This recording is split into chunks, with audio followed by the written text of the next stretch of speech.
મિત્રો વધુમાં વધુ વિડીયો શેર કરજો, કેમ કે જે આંકડાઓ છે બહુ ચોંકાવનારા છે અને જ્યારે હસમુખ પટેલને આ ખુરશી ઉપરથી દૂર કરવાની વાત જો કરતા હોય તો કાંઈક ને કાંઈક એ બાબતે થયું હશે. ક્યાંક ને ક્યાંક ઓબીસી એસસી એસટી સમુદાયના લોકોને એમ થતું હશે કે જીપીએસસી માં જે મૌખિક ઇન્ટરવ્યુ લેવામાં આવે છે તે પારદર્શી નથી. તમે તમારા પરિવારોના, કુટુંબના અને સમાજના બાળકોને શિક્ષણ માટે પ્રેરિત કરો છો, શિક્ષણ માટે તમે આગળ ધકેલો છો. લેખિતમાં સારા માર્ક આવે અને મૌખિકમાં જયારે ઇન્ટરવ્યુ લેવામાં આવે અને તમને માત્ર ને માત્ર 2-5 માર્ક આપી અને ઓલા ભીખ આપતા હોય એમ માત્ર ભીખ આપ્યા અને એનું સિલેક્શન કરવામાં નથી આવતું અને તમને ક્લાસ 1 ને 2 અધિકારી બનાવવામાં આવતા નથી, તો આ જાતિવાદનો ભોગ આપણે આમ નામ થવાનું છે કે આના માટે અવાજ ઉઠાવવાનો છે? ચિરાગ ઝાલા પોસ્ટ બનાવે, ઈડબ્લ્યુએસ નું લખે, પાટીદાર નું લખે, તો કોકને એમ થાય કે આ તો પાટીદાર વિરોધી છે, તો કોકને તો અવાજ ઉઠાવવો પડશે ને. કદાચ અમને કદાચ જાતિવાદી કહે તો કઈ વાંધો નહીં, પણ જે અન્યાય થાય છે તે ચાખી લેવામાં નહીં આવે, નહીં આવે ને નહીં આવે. આજે હસમુખ પટેલ આવશે, કાલ સવારે બીજો આવશે, એક જ્ઞાતિવાદનો ભોગ બનાવશે. ખરેખર શિક્ષણ તો બધા માટે સમાન હોવું જોઈએ. તમે જે એક્ઝામ દેવા જાઓ છો, તમને લેખિતમાં સારા માર્ક આવ્યા છે, મૌખિકમાં તમને માત્ર 100 માંથી 5 આપે તો તમને કેવું લાગે? 10 આપે તો કેવું લાગે? તમે એ નોકરી માટે સક્ષમ છો, તે નોકરી માટે લાયક છો, છતાં તમને મૌખિક ઇન્ટરવ્યુમાં માત્ર 5, 10, 15 માર્ક આપી તમને અન્યાય કરવામાં આવે તો તમે શું કરશો? કોઈ એક ચિરાગ ઝાલાથી પરિવર્તન આવવાનું નથી. કોઈ એક ચિરાગ ઝાલાથી પરિવર્તન નથી આવવાનું. આજે સોશિયલ મીડિયા એક એવું માધ્યમ છે કે દરેક જગ્યાએ તમે તમારી વાત પહોંચાડી શકો. ચિરાગભાઈ એકલા જ બોલે એવું કઈ જરૂરી થોડુંક છે? તમારા હાથમાં પણ મોબાઈલ છે, તમારા આંકડા તમારી નજર સામે છે, તો જે અન્યાય થાય છે તે માટે અવાજ તમારે ઉઠાવવો પડે. તમે જેને મત આપ્યા છે તેના પર તમારે કેવું પડે. જે ખરેખર આગેવાન બનીને બેહતા હોય, હાવજ, દીપડા, બાજ, નૈત દેવા નામે વિડિયા બનાવતા હોય, રીલ બનાવતા હોય, સિક્કા પાડતા હોય, મોટી મોટી ગાડીઓ ફોર્ચ્યુનર લઈને, પણ જ્યારે ક્લાસ 1 અને 2 એક્ઝામ જયારે જીપીએસસી ની લેવાતી હોય અને આપણા બાળકોને મૌખિક ઇન્ટરવ્યુમાં જયારે જાતિવાદનો ભોગ બનાવવામાં આવતો હોય, તો આપણી પણ એક નાગરિક તરીકે આપણી ફરજ આવે. આપણે પણ જે સમાજમાં જન્મ લીધો છે તો એ સમાજને જયારે અન્યાય અત્યાચાર થાય તો તેના માટે અવાજ ઉઠાવો, તે આપણી ફરજ આવે. જ્યાં સુધી તમે અન્યાય સામે અવાજ નહીં ઉઠાવો તો તમે ગુલામી સ્વીકારી લીધી છે અને સ્વીકારી લીધી છે. એવડો મોટો બહોળો સમાજ હોય અને છતાં પણ આપણે જો એ બાબતે અવાજ ઉઠાવી શકતા ના હોય તો થઈ રહ્યું. આજે તમારા સમાજના કોઈ દીકરા દીકરીઓ એક્ઝામ દેવા જાય છે અને ક્યારેક એવું બનશે કે તમારા બાળકો પણ જીપીએસસી ની મૌખિક ઇન્ટરવ્યુ દેવા જશે અને હસમુખ પટેલ જેવો કોઈ વ્યક્તિ બેઠો હશે અને તમને જયારે મૌખિક ઇન્ટરવ્યુમાં માત્ર જાતિવાદનો ભોગ બનાવી અને તમને ધકેલી દેવામાં આવશે. જીપીએસસી માં આરક્ષણનો પણ પૂરતા પ્રમાણમાં લાભ નથી મળતો. જુનિયર ટાઉન પ્લાન વર્ગની જે ભરતી હતી, કુલ ભરતી 52 જગ્યા હતી. જુનિયર ટાઉન પ્લાન વર્ગમાં 52 સીટોની ભરતી હતી. પરિણામ આવ્યું છે તારીખ 6/5/2026, એટલે મહિનો દિવસ થયો, 2 મહિના જેવું થયું છે. 5મા મહિનાની 6ઠી તારીખે પરિણામ આવ્યું છે. તેમાં 52 માંથી 14 વ્યક્તિ ઓબીસી સમાજના લેવાના હતા. 70% લેખે કેટલા લીધા ખબર? ખાલી 2 જ. તો આ 12 સીટો જે ખાઈ ગયા એ કોની પાસેથી તમે લેવા જાશો? તમારા વિસ્તારનો ધારાસભ્ય આપશે? તમે જેને ચૂંટાઈને જે સંસદને મોકલો છે તે આપશે? તમારા વિસ્તારનો તાલુકા જિલ્લા પંચાયતમાં જે ચૂંટાયેલા સદસ્યો છે તે તમને આપશે.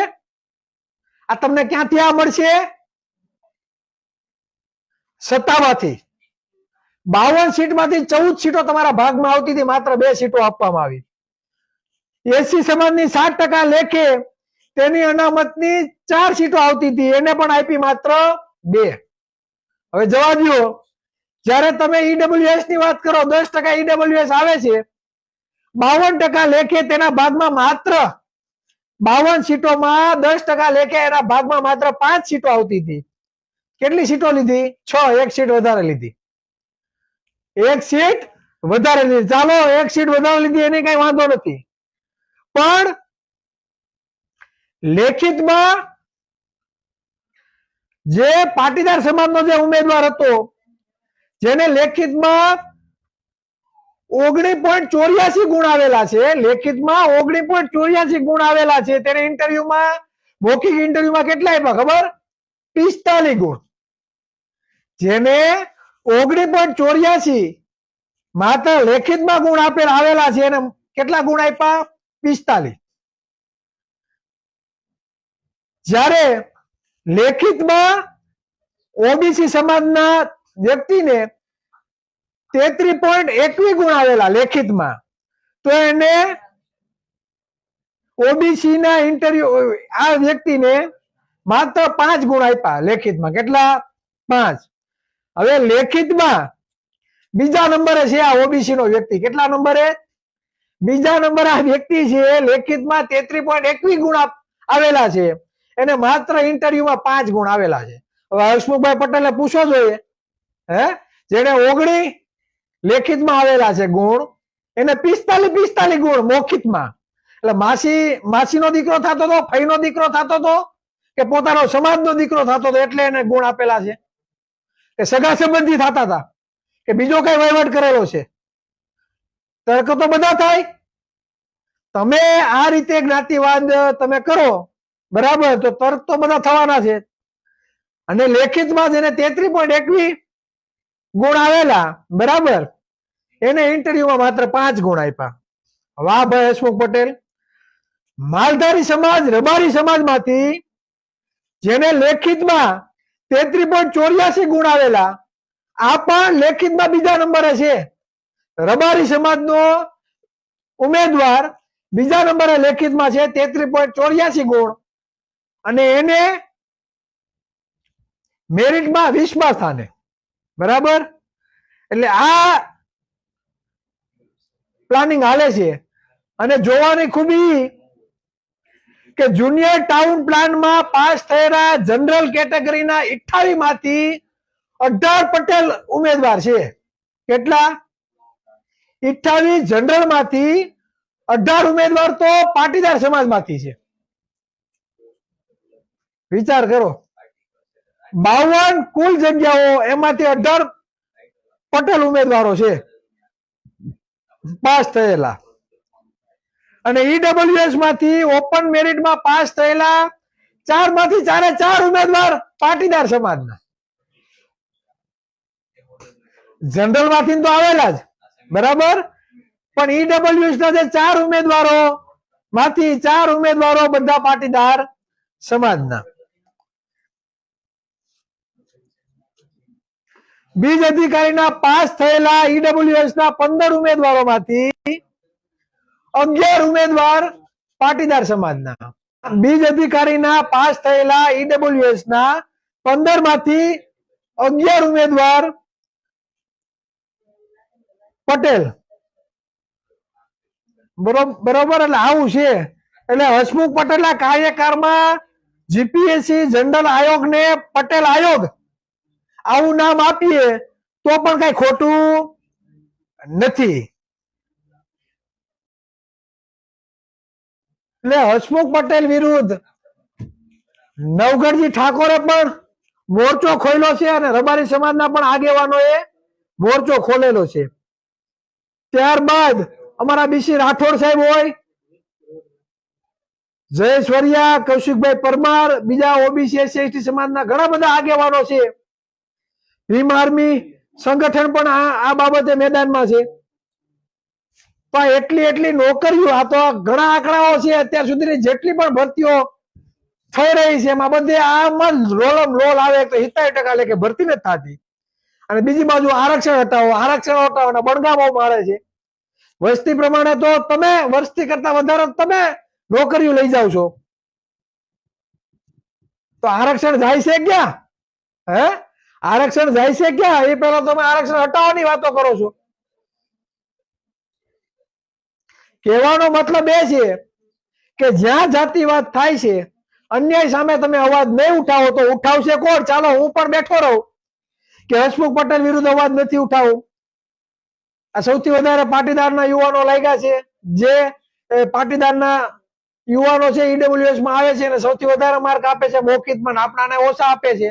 આ બાબતે આપણે સ્પષ્ટતા નહીં કરીએ અને આનું કાંઈ નિરાકરણ નહીં લઈ આવીએ, કાંઈ બોલશું જ નહીં તો અવાજ ઉઠાવશે કોણ? દેખીતું છે તમારી નજર સામે આંકડા આવે છે, તમે અવાજ નથી ઉઠાવતા તો શું કરવાનું? આવા તો ઘણા બધા આંકડાઓ છે, આવા ઘણા બધા આંકડાઓ છે, પણ ડિબેટમાં તો અમને કોઈ બેહાડશે નહીં. ડિબેટમાં ન્યૂઝમાં અમને તો કઈ બેસાડશે નહીં. વારંવાર જેટલી પણ ભરતીઓ થાય છે એટલી ભરતીઓમાં એક બાજુ રબારી, આહિર, ભરવાડ, હુઈ, હુતાર, મિસ્ત્રી, કોળી, ઠાકોર, ચૌધરી, દલિત સમાજ, આદિવાસી સમાજ, માઇનોરિટી સમાજ, આ 85% સમાજ જયારે મત આપે છે, જયારે ટેક્સ આપે છે, છતાં પણ તમને વસ્તી પ્રમાણે આરક્ષણ આપવામાં આવતું નથી. ઓબીસી ને 70% લેખે આરક્ષણ આપે છે, છતાં પણ 70% લેખે ભરતી થતી નથી. પછી શિક્ષકોની ભરતી હોય 1 થી 5 ની હોય, 6 થી 8 ની હોય, માધ્યમિકની હોય, ઉચ્ચતર માધ્યમિકની શિક્ષકની ભરતી હોય, પ્રોફેસરની હોય કે બસના કંડક્ટરની હોય કે ડ્રાઈવરની હોય, જેટલી પણ જગ્યાએ ભરતી થાય છે એમાં 70% લેખે આપણી ભરતી થતી નથી.